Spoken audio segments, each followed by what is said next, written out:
और डीमोनेटाइजेशन और मोनेटाइजेशन दोनों का मकसद एक है।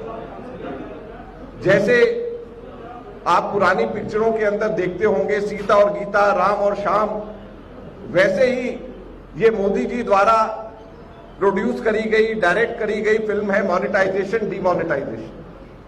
डीमोनेटाइजेशन ने गरीबों, कारोबारियों और छोटे लोगों को लूटा, और यह जो मोनेटाइजेशन है ये देश की विरासत को लूटने का काम कर रहा है। We've heard of a gas pipeline, we've heard of a petroleum pipeline,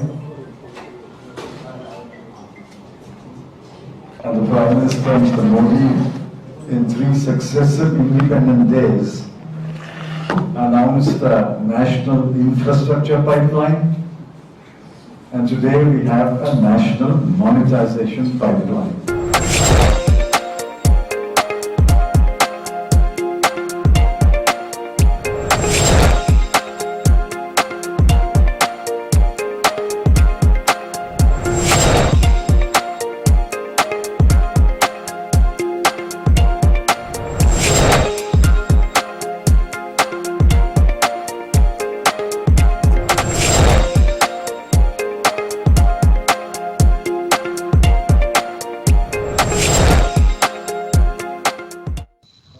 नमस्कार जंटी में स्वागत है आपका। मैं हूं योगेंद्र। आप देख रहे हैं बड़ी खबर।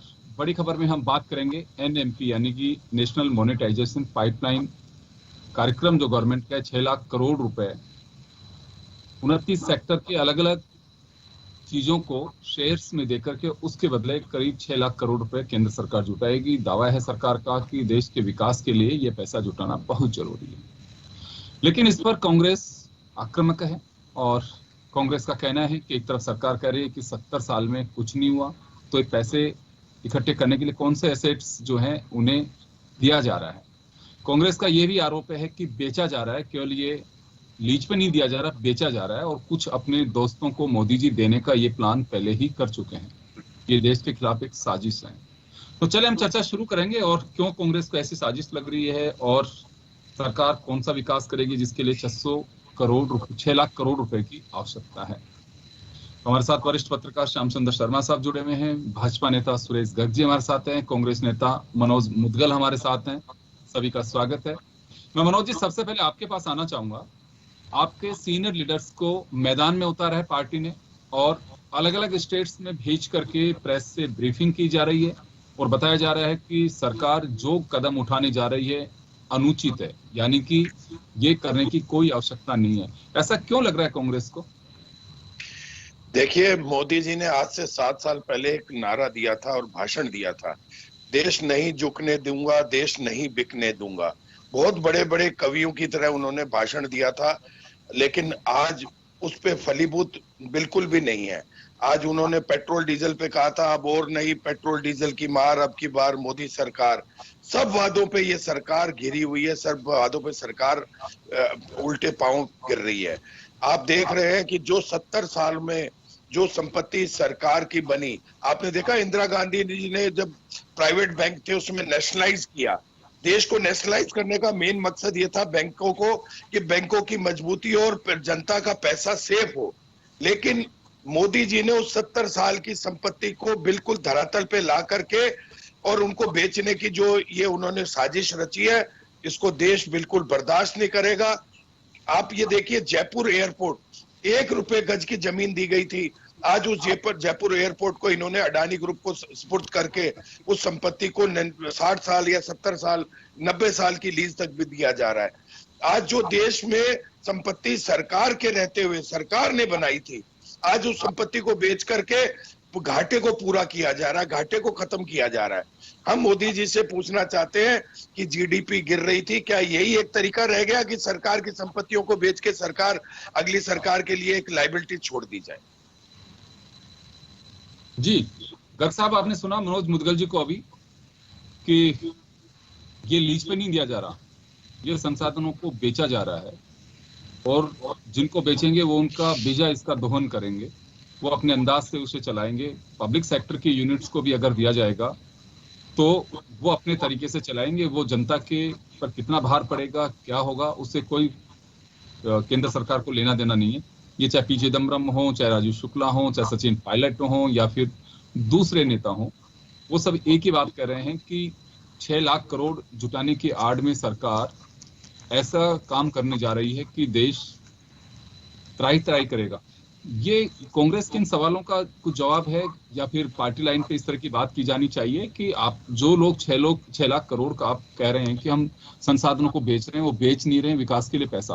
क्योंकि ये सवाल मैं आपसे इस वजह से कर रहा हूं कि आपके साथी लोग हैं, राजनीति में पार्टियां अलग अलग हो सकती हैं, लेकिन संतुष्ट करने वाली जो बात आती है, प्रेस ब्रीफिंग के जरिए सवाल कांग्रेस उठा रही है, आप भी जवाब उसी के जरिए दे रहे हैं। तो क्या वास्तव में प्रतिपक्ष को एक बार समझाया जाना चाहिए कि हाँ, ये पैसे इस वजह से, और इसका मजमून जो है ये है, जो आप सोच रहे हो बिल्कुल गलत सोच रहे हो। तो उसे सही कैसे ठहराया जा रहा है बीजेपी की ओर से? योगेंद्र जी देखिए, कांग्रेस हमेशा जनता के बीच में भ्रम फैलाती रही है। आप ये देखिए कि आज अगर 6 लाख करोड़ रुपए का मोनेटाइजेशन प्राइवेटाइजेशन किया, पाइपलाइन किया जा रहा है, इससे पहले कांग्रेस ने भी किया था। आज मुंबई पुणे हाईवे को इन्होंने लीज पे दिया, क्या उसको इन्होंने बेचा? दिल्ली, नई दिल्ली रेलवे स्टेशन इन्होंने जीजाजी को दिया, क्या जीजाजी को उसको बेच दिया? अगर हम ये इसको अगर मान लो लीज पे दे रहे हैं तो इनको तकलीफ क्या हो रही है? अगर देश के विकास के लिए किसके जीजाजी को दिया? पैसा इकट्ठा करते हैं। आज देखिए गर्ग साहब, ये जीजाजी और ये कॉलर्स पूछ रहे हैं कि ये किसके जीजाजी को दिया? कौन जीजाजी? रावत वाड्रा जी को दिया हुआ नई दिल्ली रेलवे स्टेशन लीज पे। उनको राष्ट्रीय जीजाजी बना दिया आपने। आप बताइए ना, जिसका नाम लेना उसको। कांग्रेस के जीजाजी है ना। मैं यही कहना चाह रहा हूँ कि आज हम ओनली लीज पे दे रहे हैं, कहीं पर भी बेचने का नाम नहीं है, सिर्फ लीज पे दिया जा रहा है, वो भी शॉर्ट टर्म की लीज पे। और उस पैसे की जो पैसा आएगा उसको हम इंफ्रास्ट्रक्चर में लगाएंगे। आज देश का विकास देखिए, 613 अरब डॉलर का विदेशी मुद्रा भंडार है आज देश के अंदर। जब कांग्रेस के टाइम पे किसी जमाने में 90 अरब डॉलर का विदेशी मुद्रा भंडार था, आज 613 अरब डॉलर का विदेशी मुद्रा भंडार है। आप देखिए टैक्स कलेक्शन देखिए, जीएसटी कलेक्शन आज 1,12,000 करोड़ रुपए का टैक्स कलेक्शन हो रहा है। आज हम किसानों को सम्मान निधि दे रहे हैं। गर्ग साहब मैं वही कह रहा हूँ, आप कह रहे हैं जीएसटी कलेक्शन हो रहा है, हमारे पास में पैसा जो रेवेन्यू जिस बेस पे आना चाहिए वो आ रहा है, रिसोर्सेस से जिससे भी। फिर वही तो सवाल उठता है कि जब पैसा आपके पास में कलेक्शन हो रहा है तो फिर इन सब चीजों की जरूरत क्यों पड़ रही है? अगर कोई संपत्ति आइडियल पड़ी हुई है, आज मेरे पास में 2 मकान है, एक मकान में मैं रह रहा हूँ, तो एक मकान को मैं अगर किराए पे यूनिट्स को दीजिए, लेकिन सवाल यहाँ पे ये उठ रहा है कि एयरपोर्ट्स हैं सर, ये रेलवे इंफ्रास्ट्रक्चर में कोई आइडियल पड़ा हुआ है, अगर उसको हमने लीज पे दे दिया तो कहाँ तकलीफ है? आपने भी तो चले मैं वापस आ रहा हूँ आपके पास, मैं वापस आ रहा हूँ सर वापस आ रहा हूँ। गर्ग साहब वापस आ रहा हूँ सर, गर्ग साहब वापस लौट रहा हूँ आपके पास में, श्याम जी के पास में जाना चाहूँ सर, आपके पास आना चाह रहा हूँ मैं। यहाँ देखिए सरकार बहुत ही बेहतर कह रही है कि जीडीपी में भी 20% का इजाफा वो, लेकिन उसमें हुआ है कि पिछली जो जीडीपी रही यानी कि इसी अभी उसमें इतना % का, वो प्रारंभिक दौर जो था कोरोना का उसके पास भी नहीं पहुंची है अगर हम यूं देखें तो। लेकिन चलिए गाड़ी पटरी पे आ रही है तो अच्छी बात है। अभी जैसे गर्ग साहब ने कहा कि हमने इतना कलेक्शन किया, जीएसटी के जरिए पैसा आ रहा है, फ्यूल प्राइस की रेट्स भी काफी हैं, उससे भी पैसा आ रहा है। फिर इसे कैसे जस्टिफाई किया जा सकता है कि हाँ, अभी इन्होंने कहा कि सीक यूनिट्स को देने में क्या दिक्कत है, जो यूनिट्स पड़ी हुई है। देखिए कोल यूनिट्स को दिया जा रहा है, वो कभी सीक नहीं हो सकती। कोयले की हमेशा वो ये कह सकते हैं कि दूसरे जो यूनिट्स हैं वो हाईवेज हैं, आपके एयरपोर्ट्स हैं, रेलवे है। आपको लगता है कि घाटे का सौदा है जो सरकार के गले की फांस बना हुआ है और दिया जाना चाहिए, इससे बेहतर कदम सरकार का नहीं हो सकता? आपको क्या लगता है इसमें? देखिए योगेंद्र जी, हमने एक बार पहले भी चर्चा की थी और गर्ग साहब मौजूद थे, लेकिन घर की संपत्ति जब अगर कोई देता है तो किस स्थिति में देता है? तो देता है इसलिए कि जब वो आपकी कंगाली की स्थिति आ जाती है तो आप उसकी भरपाई करने के लिए आप अपनी संपत्तियों को बेचते हो या फिर लीज पे देते हो। लीज का मतलब है कि आप अपना ऋण लेने के लिए। अब ये अच्छा, ये जो भी लीज पे लोग लेंगे, कॉर्पोरेट घराने जो भी लेंगे, वो बैंकों से ही लोन लेंगे, दूसरों से लोन लेने वाले नहीं है। तो आज हमारे राष्ट्रीय संपत्ति जो भी है, जो हमने बनाई, जो कि कांग्रेस आरोप लगा रही है, पूरे देश में उनके अलग अलग जगह पर नेता जाकर के समझाने की कोशिश कर रहे हैं। वो कह रहे हैं हमको लोकसभा में तो हमारे पास क्योंकि अधिकार इसलिए नहीं कि हम कम सांसद जीत के आए, वहां हम बोल नहीं पाते, हमारा वहां पर बोलने का अधिकार देते नहीं है, इसलिए हम आम जनता की अदालत में जाकर के अपनी बात सुनाने का प्रयास कर रहे हैं। उन्होंने कहा कि हमारी बात अभी कोई सुनना नहीं चाहते, कोई बात नहीं, हम कहेंगे जब तक हमारे पास और कोई हमारे पास चारा नहीं है। तो ऐसी स्थिति में देखिए बहुत सारी चीजें आप दे रहे हैं, उसमें हमारे पास बीएसएनएल की क्या स्थिति, किसने की क्या कहा, ये मैं नहीं कहना चाहता कि बीएसएनएल को हमने पहले, हमारा कमाई का एक अच्छा सोर्स था, ओएनजीसी बहुत अच्छा सोर्स था, हमने उसको किस धरातल पे क्यों लाए और क्यों स्थिति को ऐसा ला दिया। अब आपको चाहिए 16 करोड़ विकास के लिए और केवल 6 लाख करोड़ इससे जुटा पाएंगे 2025 तक। 6 लाख करोड़ क्या होता है राशि, 16 लाख करोड़ आपको चाहिए और 6 लाख करोड़ रुपए अगर आप लीज मनी को लीज के माध्यम से जुटा पाओगे तो क्या स्थिति होगी। लेकिन जो सार्वजनिक संपत्तियां जो आपने बनाई उसको आप लीज पे देने के बाद आपके पास अधिकार रह जाएगा क्या, कितने। अब जयपुर एयरपोर्ट में एंट्री के लिए यदि 100 रुपए लेगा वो किसी को, तो आप रोक पाओगे क्या। अगर गाड़ी खड़ी करने के वो आज अगर 20 रुपए देते हैं और जब 50 रुपए वसूलेगा आप नहीं रोक पाओगे। तो ये प्राइवेटिज्म करें, लेकिन इस तरह का प्राइवेटाइजेशन नहीं करें कि सरकारी संपत्ति हमारे पास रहेगी नहीं बाद में आने वाले, बाद में यही कहेंगे आप मिनिमम गवर्नमेंट और करेंगे तो मैक्सिमम रिलीफ देने की बात जो हो रही है। तो देखिए पहले डिमोनेटाइजेशन किया, अब मोनेटाइजेशन कर रहे हैं। तो ये आखिर सारी चीज की स्थितियां को क्लियर करना चाहिए। ऑल पार्टी मीटिंग बुला करके अपनी स्थिति को स्पष्ट करो कि हम इस कारण से ये करना चाहते हैं। केवल ये है कि किन लोगों को बेचोगे, क्या लोगों के, क्योंकि आप देखिएगा 160 कॉल माइंस तो आपको कमा के दे रही है ना, उनको क्यों देना चाहते हैं। आपने कहा था ना कि ओपन हम उसको मार्केट में लाएंगे और फिर उसके बाद बेचेंगे। आज HCL को दे रहे हो, क्यों देना चाहते हो। आप गेल की जो आपकी पाइपलाइन है, जिसको आपने इतना पैसा खर्च करके बनाया, जिसको आप गैस की सप्लाई करते हो, उनको प्राइवेटिज्म कर रहे हो। तो मतलब जो हमने इतना पैसा लगा करके संपत्ति बनाने का प्रयास किया, हम उसको लीज पे किस रेट पे दे रहे हैं। 6 लाख करोड़ रुपए कमाएंगे कब, 2025 तक, और जबकि चाहिए आपको 16 लाख करोड़ रुपए। तो ये 6 लाख करोड़ क्या मायने रखेगा उस वक्त। इसलिए आप जो बार बार कह रहे हैं कि स्थिति सुधारने के लिए दे रहे हैं, तो आपको कम से कम विश्वास में तो लेना चाहिए विपक्ष को। आप विपक्ष को विश्वास लेना नहीं चाहते क्योंकि आपके पास निश्चित रूप से बहुमत है, बहुमत से ज्यादा आपके पास पार्लियामेंट में लोग हैं, आप कुछ भी कर सकते हो। स्थिति तो है, लेकिन ये देखिए विपक्ष की बात को सुनना चाहिए। अब नहीं सुनेंगे। अब कांग्रेस की स्थिति जो है आपको, उनको धरातल पे जिस तरह की स्थिति मिली है वो है। अब लेकिन देखिएगा जब आपने पुराने अटल बिहारी वाजपेयी जी ने उन संपत्तियों को बेचा था जो कि वो घाटे में चल रही थी, उनको बेचने के लिए ठीक भी है क्योंकि आपके पास, लेकिन यहाँ तो जो लाभ में चल रही है उसको लीज में क्यों देने जा रहा है। हमारी स्थिति को सुधार क्यों नहीं पाते। आप देखिएगा वेदांता ग्रुप ने खरीदा ना हिंदुस्तान जिंक, वो आराम से चला रहे हैं, कमा खा रहे हैं, और हमने उसको बेचा। किस लिए बेचा आप बता सकते हैं।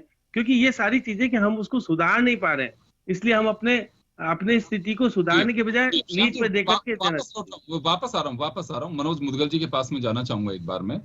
मनोज जी पहले तो आप कुछ कहना चाह रहे हैं अभी। देखिए श्याम जी की बात मुझे बहुत अच्छी लगी और एक सही बात है कि कोई जी चलिए, यही लगता है कि या तो कंगाली के कगार पे हो और या फिर उसकी स्थिति इतनी भयानक खराब हो गई हो कि उसको पैसे के बिना कोई काम नहीं चल रहा हो। मैं ये कहूं कि ये सरकार पूंजीपति 4-5 बड़े पूंजीपतियों के हाथ में खेल रही है, उन पूंजीपतियों के अनुसार चल रही है। ये देश के लिए बहुत नहीं, लेकिन आप दो बातें कह रहे हैं इसमें। आप कह रहे हैं कि स्थिति खराब हो रही है सरकार की, तो स्थिति खराब होकर के तो फिर जो बजट हमारे है अभी और जिसको हम कंज्यूम भी कर रहे हैं, तो वो दोनों चीजों में हो रहा है। दो बातें हैं, या तो सरकार की स्थिति खराब हो रही है उस नाते दी जा रही है, या फिर आप लोग आरोप लगा रहे हैं कि कुछ अपने मित्र हैं उनको संपत्तियां बेची जा रही हैं। दो बातें साथ हो सकती हैं। देखिए, ये पूंजीपतियों को तो बेच ही रहे हैं। पूंजीपतियों के हाथ में तो इस सरकार पिछले 7 वर्षों से ही चल रही है, क्योंकि उन पूंजीपतियों का पैसा ये लोग चुनाव में काम में लेते हैं, तो उसका वो पैसा के बाद रेलवे स्टेशन लीज पे दिया या बेचा है? बताना। रेलवे स्टेशन लीज पे क्या बेचा है कांग्रेस ने? मुंबई पुणे जो हाईवे है वो लीज पे दिया है या बेचा है? अगर लीज पे दिया तो चलिए मैं एक बात बताइए, एक मिनट में मुदगल साहब आऊंगा। तो गर्ग साहब आप ये बताइए कि जिन चीजों का कांग्रेस का आप लोग पहले दिन से विरोध करते आ रहे हैं, चाहे एफडीआई हो, फिर ये आप कह रहे हैं लीज पे देने की बातें, तो आप लोग तो उसी पटरी पे जा रहे हैं, आप उससे भी आगे बढ़ने की कोशिश कर रहे हैं। तो आप ये मान के चलते हैं कि कांग्रेस जो पहले कर रही थी वो सब ठीक चल रहा था? नहीं योगेंद्र जी, देखो हमारे काम में हमेशा ट्रांसपेरेंसी रही है, हमने कोई चीज छिपाई नहीं है। आपको खुद को मालूम है कि इनके नेता क्या कहते थे कि हम 1 रुपए में से 85 पैसे तो हम रखते हैं, 15 पैसे जनता को देते हैं। ये किसको कहा? 1 रुपए की जनता को कोई चीज छिपाया नहीं जा रहा है। आज अगर हम लीज पे दे रहे हैं तो लीज पे ही दे रहे हैं, कोई चीज बेची नहीं जा रही है। और उसी चीज को लीज पे दिया जा रहा है जो कि अनयूज्ड है। कोई चीज अगर अनयूज्ड है उसको अगर हम लीज पे दिया जा रहा है, उस पैसे से हम इंफ्रास्ट्रक्चर डेवलप कर रहे हैं, तो उसमें तकलीफ क्या है? हम बेच रहे होते तो बात समझ में आती है। और वो लीज में चले गर्ग साहब वापस आ रहा हूँ, गर्ग साहब वापस आ रहा हूँ, गर्ग साहब वापस आ रहा हूँ। एक बार वो मनोज जी अपनी बात पूरी कर ले, मैं लौट रहा हूँ आपके पास में। मनोज जी, 22,000 करोड़ रुपए पेट्रोल डीजल गैस मूल्य वृद्धि से सरकार ने अपनी जेबें भर ली। आपने तो टैंकर चोरी करके, राजस्थान में टैंकर चोरी आ रहे हैं हरियाणा से, आपने तो अपनी खुद के जेब में रख लिए ना। 50 टैंकर रोजाना हरियाणा से चोरी के आ रहे हैं यहाँ पे। क्या हो रहा है? एसएमएस हॉस्पिटल में 400 करोड़ रुपए में ओपीडी बननी थी, उसको 477 करोड़ रुपए में बना रहे हो। 400 रुपए की वैक्सीन को 1200 करोड़ रुपए में पंजाब के अंदर दे दी आपने। पता है कि कोरोना वैक्सीन को 1200 रुपए के अंदर दे दी वहां पे। व्यापारी तंग है। कर्जा माफ करने की बात हुई थी, 1 2 3 4 5 6 7 8 9 10 दिन के अंदर कर्जा माफ। चलो लेकिन इसका इससे क्या संबंध है गर्ग साहब? इसका संबंध क्या है इससे? एनएमपी से क्या संबंध है कर्ज माफी का? मैं ये कह रहा हूँ, उसका जवाब दे रहा हूँ कि हम जो पैसा, जो भी रेवेन्यू या जो भी कलेक्शन आएगा वो देश के विकास में लगेगा। हमारे यहाँ पे ट्रांसपेरेंसी है, कोई चीज छुपाई नहीं जाती है, जो भी चीज है सामने है। आज विदेशी मुद्रा भंडार 613 अरब डॉलर का है, वो दिख रहा है। आज बीएससी इंडेक्स है वो 58,000 के पास चला गया। नए इन्वेस्टर 1,42,00,000 नए इन्वेस्टर जुड़े स्टॉक एक्सचेंज से, नए डीपी अकाउंट खुले हैं, करीबन 2.5 लाख करोड़ रुपए का विदेशी इन्वेस्टमेंट आया है यहाँ पे। तो ये सब मोदी जी के विजन से हुआ है। आज Tata group semi conductor manufacturing के अंदर जा रहा है चाइना को कम्पीट करने के लिए, तो वो एक मोदी जी का विजन है। आज रशिया के साथ हम पेट्रोल मैन्युफैक्चरिंग के अंदर जा रहे हैं, तो मोदी जी का विजन है। इनका कोई विजन नहीं है। तो आप देखिए ना देश का विकास, उनका विजन वो बता रहे हैं। जी मनोज जी समय कम है, अपनी बात पूरी करिए। मैं एक भी कंपनी का मैं गर्ग साहब से पूछना चाहता हूँ कि ये टीवी पे बता दे, एक भी कंपनी नहीं। और आईडीबीआई, तीनों सरकारी कंपनियां हुआ करती थी किसी जमाने में, एचडीएफसी और एक भी कंपनी बताइए, आप एक भी कंपनी बताइए जो भाजपा के राज में आई हो। कोई कंपनी नहीं आई, झूठ। आज वो पूरी 100% प्राइवेट है।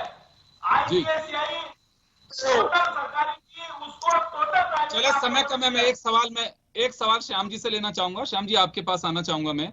कांग्रेस का अपना एजेंडा है, सरकार का अपना एजेंडा है, लेकिन निश्चित रूप से गवर्नमेंट कहती है कि हम विकास के लिए पैसा इकट्ठा कर रहे हैं, कांग्रेस कह रही है कि देश को बेचने की साजिश रची जा रही है। आम आदमी कुछ यकीन करे या फिर ये कहे कि तो सिस्टम ऐसे ही चलेगा चाहे कोई सरकार आए?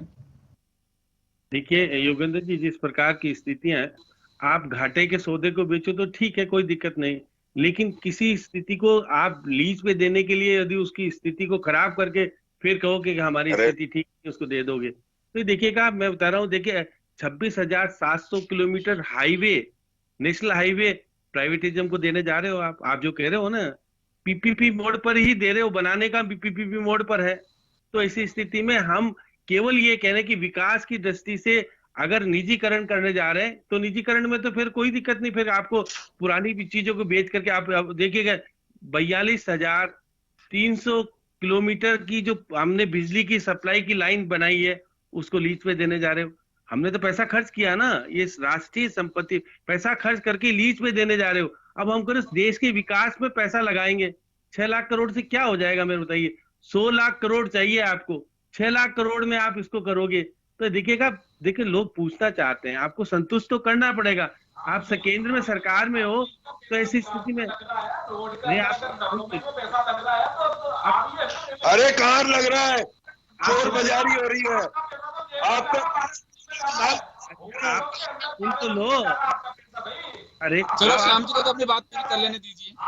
आप सुन तो लीजिए, तो ये आप देखिएगा, अब आप बिजली की देखिए ये छोटी छोटी चीजों राष्ट्रीय, अरे गर्ग साहब आप तो क्योंकि सीए हैं, आप तो राष्ट्रीय स्तर की चीजों को लाके सामने रखिएगा। जो मैं मामले उठा रहा हूँ उसके जवाब दे दिए। आप राजस्थान को जोड़ रहे हो कि हम पेट्रोल ला करके सस्ता बेच रहे कर रहे, ये आरोप प्रत्यारोप आपको तो नहीं लगाने चाहिए। अच्छा मुगल जी लगाए तो ठीक है, लेकिन आप तो कम से कम बता रहा हूँ। अरे आप समय का अभाव है, मैं माफी चाहूंगा, मैं रोकना चाहूंगा सर, मैं रोकना चाहूंगा। श्याम जी समय कम है, मैं रोकना चाहूंगा तमाम अतिथियों को। तो चले एनएमपी जो है नेशनल मोनेटाइजेशन पाइपलाइन, ये केंद्र सरकार की जो योजना 6 लाख करोड़ रुपए फोटो ले लो, ऐसे जो ग्रुप से हैं या कहीं सेक्टर से हैं जिनकी परिसंपत्तियों को लीज पे देकर के पैसा जुटाया जाएगा।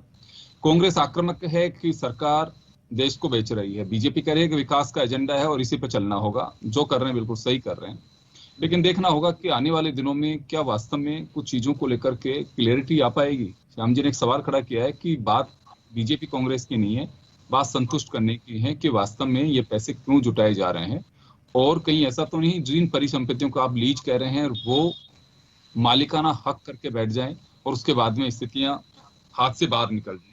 एक चिंता इस बात की भी जाहिर की जा रही है, लेकिन खैर चलिए, सरकार में बैठे नुमाइंदे हैं, वो कुछ ना कुछ सोच रहे होंगे। बस वो क्लियरिटी आने की बात है कि वो बताया जाना चाहिए। अनाउंसमेंट हुआ है, लेकिन वो कहाँ कैसे पैसे जुटाए जाएंगे, क्योंकि अभी गर्ग साहब ने कहा कि सिक यूनिट्स हैं, लेकिन वो भी यूनिट्स भी जा रही हैं जो ये कहें कि नवरत्न के रूप में देखी जाती हैं गवर्नमेंट की, वो भी जा रही हैं। अगर वो बेची जा रही हैं या दी जा रही हैं, लीज पे दी जा रही हैं, तो सवाल खड़े होते हैं, केवल सिक यूनिट्स पे ही नहीं। शुक्रिया आप सभी का, बड़ी खबर में इतना ही, दीजिए इजाजत, नमस्कार।